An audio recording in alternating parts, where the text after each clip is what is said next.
Dear NBA, I'm asking you to please stop beating the Hornets by 40 points, by 50 points. We're dead already, and I would really like for you to stop. We'll talk about it. The NBA will oblige today on Locked On Hornets. No deal.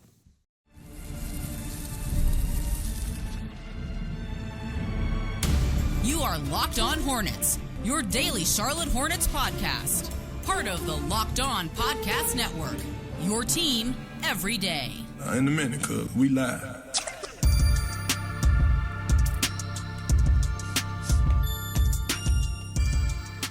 It's Locked On Hornets, part of the Locked On Podcast Network. It's your team every day. Thanks for making us your first listen. We are free and available anywhere you get your pods. That includes YouTube. There's Doug Branson, everyhornetsboxscore.com. He'll text you. All you got to do is find the subtext information in the show notes, every posted show. Plus, he hosts Locked On NBA with Matt Moore and Hayes. I'm Walker Mail. Listen to me on WFNZ every weekday from 12 to 3 p.m. We have a newsletter too, folks, a new newsletter, the Locked On Hornets Daily Newsletter. One stop for ultimate team and league coverage delivered right to your inbox. You can sign up for free right now at LockedOnDaily.com. That's LockedOnDaily.com. Start your day with the all-new free Locked On Hornets newsletter. Do we get paid overtime for a second autopsy report of the week, or are we just going to get paid the one time and just have to do two bodies? Because there's two bodies now after a couple of games out west. Yeah, Nick Angstedt of the Locked On Mavericks podcast, but also of Locked On NBA Game Night. They recap the games on the Locked On NBA feed every night. He suggested that we get hazard pay, which to me, that's funny, haha. But also, he's in charge. He's our boss. So just careful what you say there, because I feel like I'm going to go to NLRB and say, hey, where's my money? Where's my hazard pay? Risky tweet from Nick, because he did say that the Hornets, right, would be responsible for putting money in our pockets. But at the same time, I was thinking about you. I thought about just adding David Locke. I was like, you know what? Good idea, Nick. Maybe we just at David Locke as well for hazard pay. I'm hurting because I'm a part of this Locked On Podcast Network. I'm with you. I like that idea. Let's talk about it. Well, I don't expect the Hornets to shell out any money because I can't even get Eric Collins. I keep sending him an invoice for every time he says "Miracle After Midnight." He said it about 14 times last night. The bills just keep going up. Eric, can I tell you what happened when I worked with the Hornets in December? He said, "Locked On Hornets, Miracle After Midnight." Right? You remember that, right? I'm telling people, I promise you, a peek behind the curtain. I have not told Doug that, kind of because it slipped my mind, but also probably for my own safety. I didn't want him to jump through the computer screen and hurt any of his equipment and me in the process. Say it on air. But he said, Locked On Hornets, right? Locked On Hornets. I was like, yeah, that's right.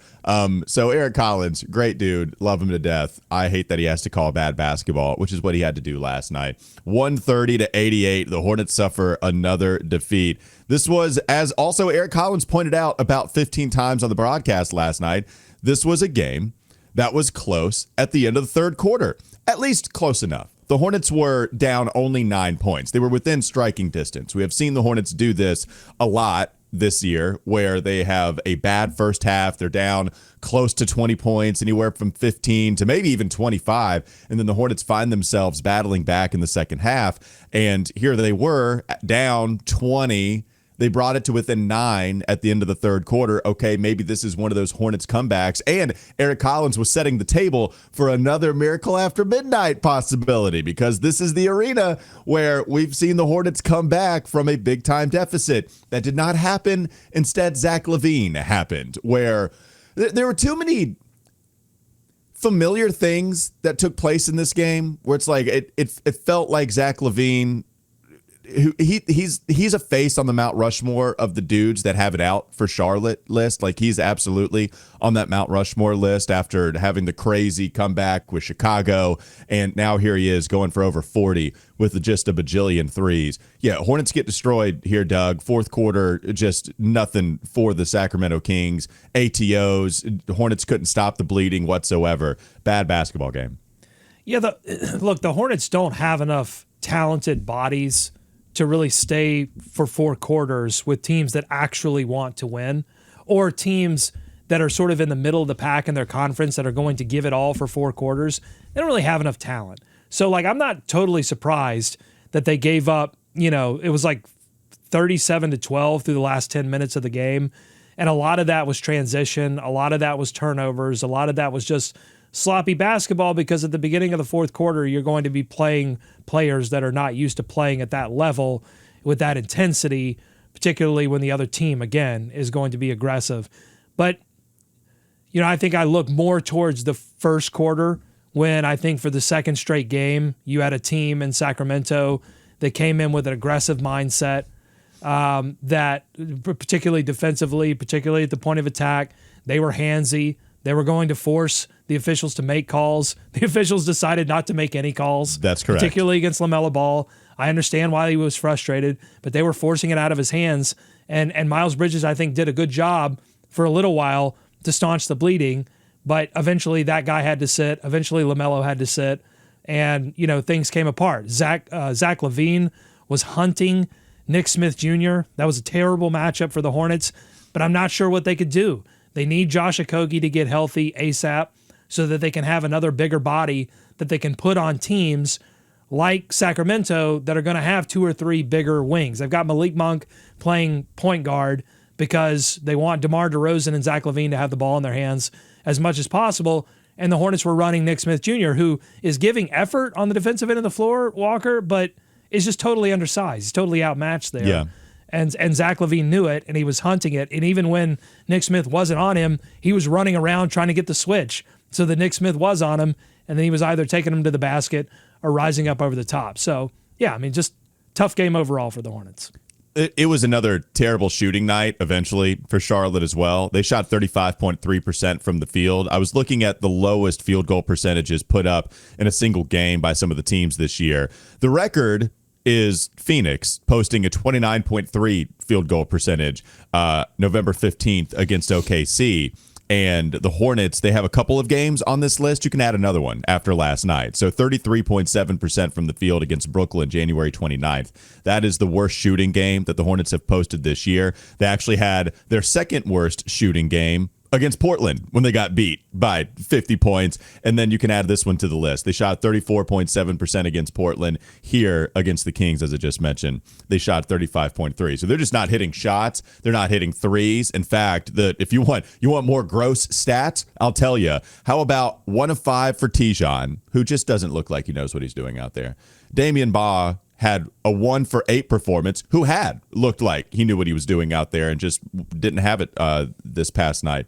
1 of 5 for Josh Green, 3 of 13 for LaMelo, 5 of 15 from Nick Smith Jr. It's really Miles, Nurkic, who was 4 of 6, and then Diabate 5 of 10. Like those are the shots made, shots attempted. Not a whole lot to give a thumbs up to when you go to the box score. I was listening to Locked On NBA Game Night this morning, and they mentioned that Baugh, when he hit his only shot. He hit it in the fourth quarter when the Hornets were down like 40 plus. And I guess I didn't see this, but I guess he hit some kind of celebration on it.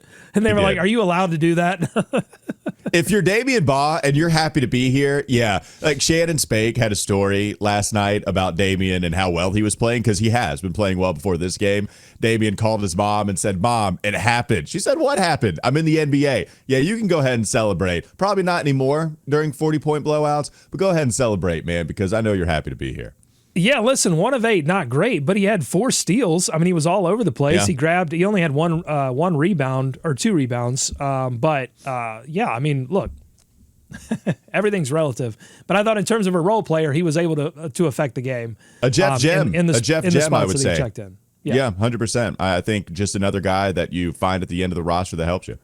But look, when your best player in LaMelo Ball is shooting 3 of 13 from the field, 9 assists, was able to find, particularly Miles Bridges, where most of those assists, was able to find him in the right spots. But he was 1 of 7 from 3.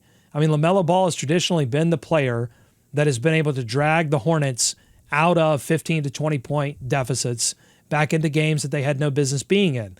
And he's able to do it like in every single quarter. And a lot of times he's able to do it even when he struggles in the first half, and he goes into the phone booth at halftime or even between the third and the fourth quarter and comes out and can put 15, 18 points in a quarter, similar to what Zach LaVine did in this fourth quarter. And that LaMelo Ball just has not existed post the last ankle injury, and maybe even before that. I don't know where that LaMelo Ball is, but he's certainly frustrated by the level of ball pressure that teams are throwing at him. And I went back this morning to look at how he played during that stretch when he was putting up 50 against the Bucks, and he put up 40 plus in a game similar to that. And I remembered as I was watching the tape, I was like, man, he's getting a ton of open looks, and he's getting matchups that don't make any sense to me. And then as I continued to watch the tape, I remembered the take that we had during the time, or the analysis that we had during the time, and it showed up on the tape, which was teams were aggressively trapping Brandon Miller. And it was leaving LaMelo Ball open, giving him a lot of open space. Well, that's all gone away. Teams are pressuring LaMelo Ball at the point of attack. They're throwing, in this game, they didn't throw a ton of traps or doubles at him, but it was enough early on to frustrate him, and that leaked into his defense. I thought his defense was honestly terrible in the first half of this game. He's obviously being affected by this. I know what you're doing, though. I know What what am you're I doing. You're going back because of what you said yesterday about the LaMelo getting bothered by physicality. And I think now, because I get it though. I do understand. I'm just You think really I'm walking joking. it back? Oh, I do not think you're walking it back. I think you're No, because leaning I think into he it. should be able to No. overcome this. And I'm not the I only hear you. one. Charles Lee before this game said he's got to, after that game when Kamara shut him down, it's like you got to own your space better.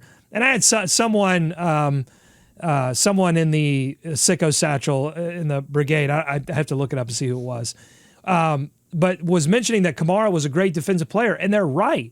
And I expect a Kamara to depress what a star player can do. That's what you want your best defensive players. If you're going to be all defense, you're going to come in and be able to depress what that star player can do. You're going to force the ball out of their hands.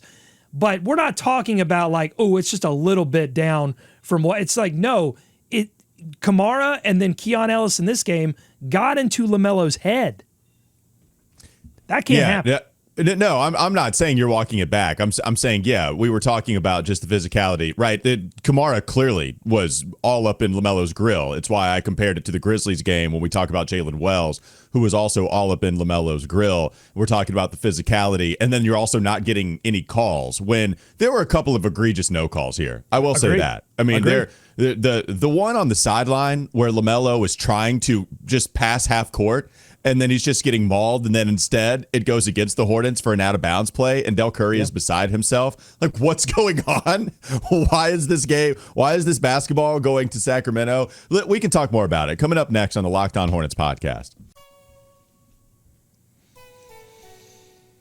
This episode is brought to you by DoorDash. NBA fans, get ready. They swoosh, you save. Thanks to Dash Pass. Every time a player drops 50 or more points in a game, you score a huge deal the next day. It's simple. When any player scores 50 or more in a game during the 24-25 regular season, Dash Pass members get 50% off an order up to $10 off the next day from noon to midnight. They have a bunch of different perks with Dash Pass. They have a game day feast, again, after an epic 50-point performance. You can celebrate by ordering wings, pizza, burgers from your favorite spot, whatever it is. It's delivered straight to your door. Plus, they give you lunch on the go. If you need a quick and easy lunch the next day with Dash Pass, you get your favorite meals with a $0 delivery fee and reduced service fees. Plus, now you save even more with this exclusive NBA offer. Sign up for Dash Pass and be ready to save. When any player scores 50 or more in a game, Dash Pass members get 50% off an order the next day, up to $10 off. Just use promo code NBA50 from noon to midnight after a 50-point game on eligible orders at participating merchants. Must have an active Dash Pass account. Terms apply. Visit DoorDash to learn more. More Locked On Hornets ahead. Talking about LaMelo here, Doug, this is what is frustrating to me. After, I think, look, depending on who you ask, right, there's people that aren't going to be happy. We could say a million great things about LaMelo, say his defense was bad this game, and now we hate LaMelo and his family and all involved. That's what we're accused of. But I do think we have talked about LaMelo being a winning player. We have talked about LaMelo deserving to be an all-star. You fought with the Locked On NBA East squad, for crying out loud. You went into battle, Doug Branson. We care about LaMelo, and yet you look at the game logs, you see throughout the entire month of February, he's shooting 32.9%. He's shooting 29.9% from three. You look at the month of January, he shot 40% on the dot from the field, 30.9% from three. You look at the month of December, not many games, still very similar percentages. And then you go back to December. December is the last time where you got, I guess, a legitimate sample size. The season was not completely over by that point. And you still have a 42.8% field goal percentage, 34.6 3-point percentage. The numbers, they haven't been good. The shooting is down. This is the worst 3-point shooting season of LaMelo's career. It is a season where he shot a lot of threes, lots of volume when he's in the game, as we've talked about. But again, the percentage is going down. So what do you make of LaMelo just this entire season and where we are now, like after a couple of months, and how is he affected by the roster around him? Like what are your thoughts on LaMelo? Well, that's certainly, I think, a lot of the things that we've been hearing from commenters, including the person that in the Sicko Satchel that brought up that Kamara is probably going to be all NBA defensive team this season was Yo-Yo. Shout out Yo-Yo, one of the Sicko Brigade members. And they also mention that you can shut LaMelo down because I'm just going to read it. You can shut LaMelo down because he has no team, not even NBA players. Nerd question mark. They dumped him for Nick Richards. Yeah, that's not working out for Phoenix, by the way. By the way, Terry Rozier not working out for Miami. I saw that he fell out of the rotation. Is Gordon Hayward working out for OKC? Is he playing well? Okay. Just didn't know. And then Miles might be a seventh man. I'm sorry. Here I am talking trash to OKC. Let me check myself real quick. Let me just go ahead and check myself after a 40-point blowout again. Sorry, OKC. Yeah. Proceed, Doug Branson. To be a team that can blow a trade that bad and still dominate the Western Conference, I mean, pretty amazing stuff. Oh, my God. Okay, yeah. Miles might be a seventh man on a good team. Green, no offense. So I would say, I think you can excuse some level of, again, same kind of thing I said before the break. You can excuse some kind of depressed play, but that's not what this is. This is, 28% from three over the last 5 games, 30% from three over the last 10 games, 31% over the last 20 games. For LaMelo, that's not going to cut it. And we said early in the season when he was scoring in bunches, we said, man, he's generating a lot with that floater. What if that floater goes away? What does that mean? Well, the floater's gone away. I mean, that's part of this too. And teams are not allowing him that shot. And teams are hitting him. They're putting him on the floor when he's at the line. And I don't know, or when he goes to the rim, and I don't know what you do about that. I think Dell suggested he's got to pick up a technical. He's got to get it. He's got to go after the refs in a way that he hasn't done before to let them know, hey, but this is part of being on a losing team. If you, and part of the reason why they've lost is because he's been unavailable. So all of this stuff is sort of complicated and cyclical and feeds into itself. Is he's not going to get respect. He's not going to get superstar calls because he's not a superstar. He's not going to get calls that other players get on good teams because he doesn't play on a good team. And at some point you have to fight through that and demand that respect. And right now he's just not playing at a level that is even keeping the Hornets competitive. It would be one thing to expect him to play at a level that would allow the Hornets to win. That to me would be unfair to expect that from him and to say, well, the Hornets lost by 5 and that's LaMelo's fault. No, he's playing with a bunch of G Leaguers. But to get beat by 50 and then to follow that up and get beat by 40,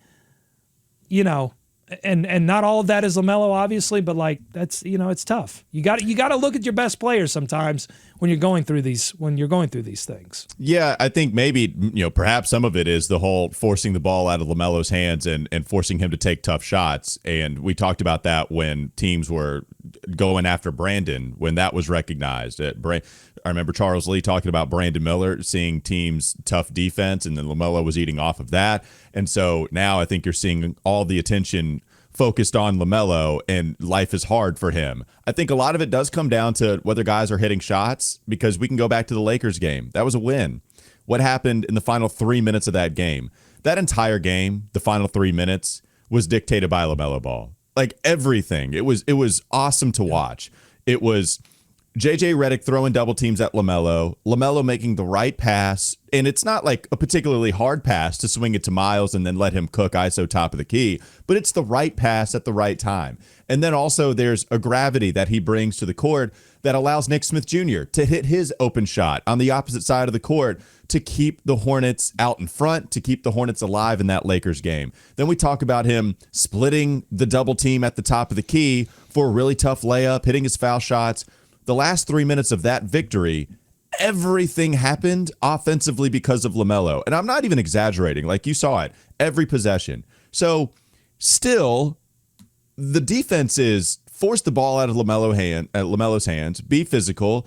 If Miles is hitting three-pointers, then maybe they're going to be dangerous. If not, then we can probably survive, even if he does have an efficient downhill type of night, because we can't trust Josh Green to be as consistent. We can't trust Nick Smith Jr. to be as consistent. And that's not even knocks on those guys. You're just asking them to be in an elevated role. It's not what their role is supposed to be. And now you're talking about centers that are in and out of the lineup. Mark Williams, Nurkic, who's trying to get his feet wet still. Like, it's just, yeah, I do think that has an effect. I do think even subconsciously it has an effect. The numbers are bad. You went through just the last 10 games. I'm going through 3 months worth of percentages that just aren't very good. It sucks. I don't want people to look at this and continue to use it and say LaMelo's not a winning player, because I think that's way too far, and it's just completely false, like 100% false. But what sucks is that people are going to see these percentages, and they're going to use these percentages as bad faith arguments that LaMelo is not a winning player, and that's what sucks about this season. So let me just lay this out. I hope that LaMelo is dealing with some of the after effects of the ankle issues, that he's not 100%, and that we can log some of that into this. I hope that a lot of this is LaMelo being not surrounded by the best talent. And so, you know, he needs that, and he's not being surrounded by the best talent. I hope that's the case. What I worry about is that he's experienced losing for a long time. What does that do to a player? What I worry about is the fact that he can be so easily taken out of a game mentally, where it's like he's not getting his offense, he's being physically played, and then his defense lapses. I worry because, to me, this is a moment for this Hornets team that is full of like intense adversity. And I'm looking for the response. I'm seeing the response from Miles Bridges. I think his play has elevated as the adversity has increased. His play has gotten better. Because if I project out and things do turn around for this Hornets franchise, they get a top pick, they stay healthy next year, things start to move in that direction, and they do land in a playoff series sooner than we all expect. That's when everything goes up. The level of defensive intensity goes up. The matchups go up. The adversity, you're down 2 games in a series. How do you respond? So that's when I'm looking at this stuff, that's what I'm projecting out. I think it's fine if you want to look at this and say, well, look at, he's playing with Damian Bond, he's playing with Wendell Moore Jr. That's fine. If that helps you sleep better, that's fine. I think the franchise ought to look at this and say, is this a player that we can depend on when our back is against the wall in a 7-game series? And I'm starting to have questions. I'm not definitively answering any of those questions, but I'm starting to have those questions. Well, all we're doing, you're just asking questions is all. Well, we still got plenty of games. I mean, I could definitively answer that by the end of this season, but we've still got plenty of games. I hope LaMelo wakes up and finds a way to fight through this, because teams aren't going to stop. The book is out, folks. The book is out. And even the broadcast team was mentioning that when they were looking at how Sacramento was playing them. They're like, hey, they saw what Kamara did with Portland.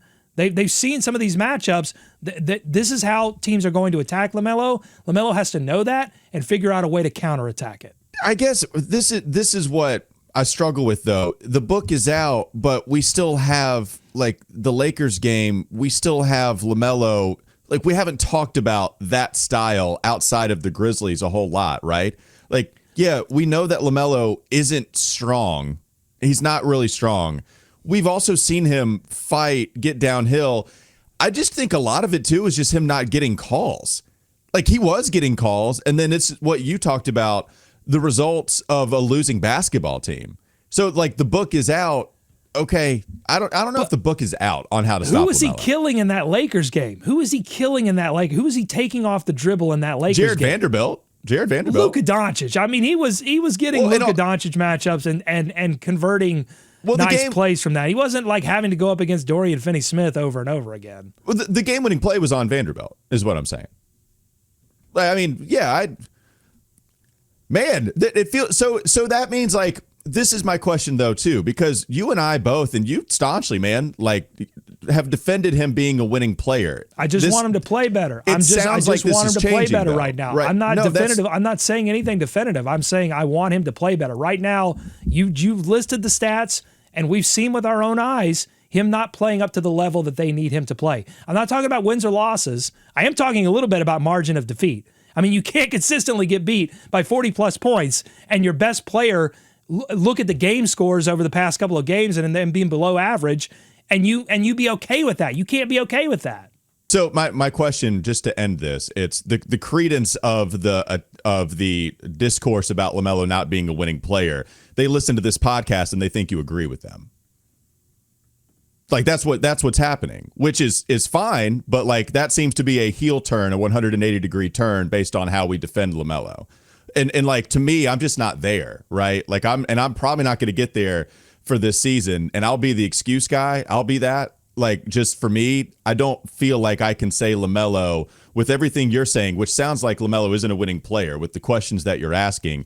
And that's something that we've spent pretty much all season defending because of the environment around him that has only gotten worse with Wendell Moore getting minutes in an NBA game. So I guess, I'm not looking at the larger context of did they win the game or not win the game, or I'm looking at the matchups, and I want him to play better against the matchups because, again, regardless of what's happening around him, and if he passes the ball into the corner, and if Josh Green, bricks his 1,003 from the corner, I'm not looking at that. I'm looking at like, how does he work a matchup that would be very similar to a matchup that he would get in a playoff series or in a tough regular season game.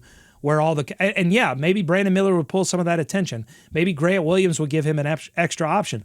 I'm open to all that being the case, but I think, because I remember 2015-16 when Kemba Walker was electric and pouring in the points for the Charlotte Hornets through 82 regular season games, and then it came to that series, first round series with Miami, and Spoelstra said, "Shut him down. Whatever you got to do." Throw the kitchen sink at Kemba Walker. We are not letting Kemba Walker beat us. And Kemba Walker, because of some size deficiencies, could not overcome that. And the Hornets had to re-strategize to get back into that series. And I'm starting to say, because we've always talked about, like, is LaMelo on an all-NBA track? Is he like, or maybe like early on after his rookie season, we were like, man, this guy could be MVP at some point. We had those combos. Yeah. Right. And I'm just saying what I'm seeing right now, I'm not talking about is he a winning player or is he not a winning player. I'm just trying to figure out what kind of player he would be in the playoffs. And I'm saying he might need to be a player because this has roster construction implications. Because if you don't think LaMelo can like do some of the similar things that Luka and SGA or some of these other like top tier players can do in a playoff series, then you need to be investing in other ways in your team that maybe you wouldn't if you felt like LaMelo was that guy. Okay. They do have to get to the playoffs. I'm not going to dispute that whatsoever. They do need to get to the playoffs. Step one is get there so we can start to definitively answer some of these questions. Coming up next on the Locked On Hornets podcast. Bees everywhere! You sickos, you sent in questions. We'll answer them. We'll rummage through the sicko satchel. Coming up next, last segment.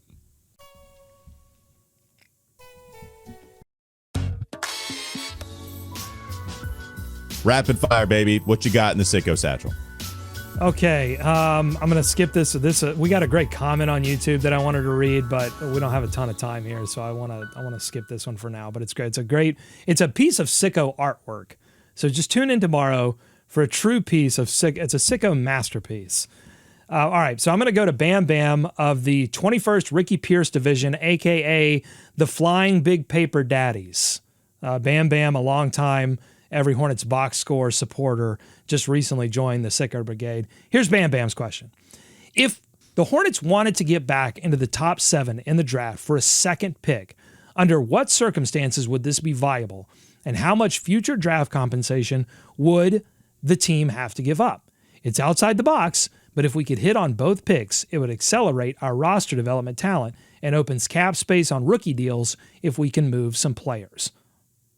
It takes a lot to move up. I think it would take an incredible amount, to the point where you're probably not going to be able to do it, especially with where the Hornets would be picking, because the Hornets only have one pick in the first round of this NBA draft. It would be different if you had another pick, let's say at even 12, 14. Now you can trade back up. The team that's trading out of the number 7 spot would have another first round pick at their disposal here, and they would have it in this draft to where maybe they wouldn't even have to move all that far back. And if they did have to move back, then at least it's still a pick within this draft. But the Hornets don't have that. Their first round picks that are extra, it's Miami 2026, it's Dallas, or the 2027 first that they have with Dallas and Miami, and now the Phoenix pick that they got with the Nurkic trade. So and is that Nurkic pick this year? If that's the case, then maybe you could trade that if you wanted to.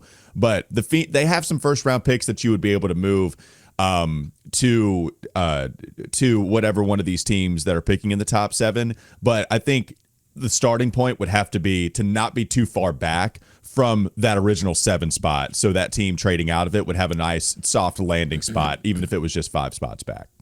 The Nurkic pick is like a series of pick swaps. It's so confusing. Like you need a master's degree to figure out where that pick's actually going to land. So I'm not sure about that. Yeah, I think bottom line here, Bam Bam, is that trading back into the top 7, particularly in this draft because it is so strong, the price is going to be exorbitant. So you would have to, if you're Jeff Peterson, you would have to be so certain that player that you're trading back in to get is going to be not just a really good role player. Like that player has to be a multi-time all-star to make it worth it, because you're going to have to give up multiple first-round picks and probably a decent young player to make it happen.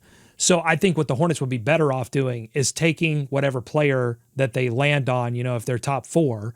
Now if they're top, like if it's 5 to 8, then I think there could be some considerations if you wanted to accelerate the rebuild of moving that pick in a package with other picks. But if you select that top 4 player, I think, like, if you look at Memphis and a few other teams that have risen in the Western Conference, the Rockets, they've done some good work in the 20s, and even in the beginning of the second round, which the Hornets have tried to do, and they haven't been able to convert. Like NSJ hasn't converted like they wanted to convert. Bryce McGowan's comes to mind, where these guys had a little bit of a spark, but they couldn't really turn it into something. So, you look at Jalen Wells. You look at Jared McCain taken towards the bottom of that first round. If they could get back up into the 25 to 30 range and then have Jeff Peterson, really challenge that scouting team, like find me a player that for some reason teams are down on, but has that like intensity that we're looking for, that has that, Hornets DNA that we're looking for, that we could bring into our system and become effective. That's where I think the Hornets could do more damage than trying to trade back up into the top 7. All right, that'll do it for Locked On Hornets. Thanks for making us your first listen. We're free and available anywhere you get your pods. That includes YouTube. There's Doug Branson. Find him on his Substack, everyhornetsboxscore.com. Listen to him on Locked On NBA. And I'm Walker Mail. Listen to me on WFNZ every weekday from 12 to 3 p.m. Have a great rest of your day. We'll be back with you tomorrow, Hornets. Please don't get beat by 50 next time. No promises.